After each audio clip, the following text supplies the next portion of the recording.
I'm going to show you how to fix a blinking orange or yellow light on your Xfinity router. Start by restarting the router. Unplug it from the power source, wait 60 seconds, then plug it back in. Give it about 15 minutes to see if the issue resolves.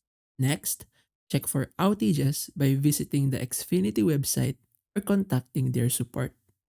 Sometimes, a flashing light indicates that your router is updating, so wait around 15 minutes to allow the update to complete.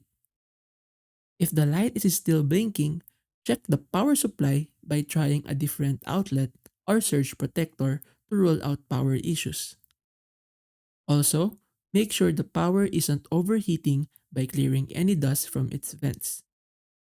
If none of these methods work, try resetting the router to factory settings.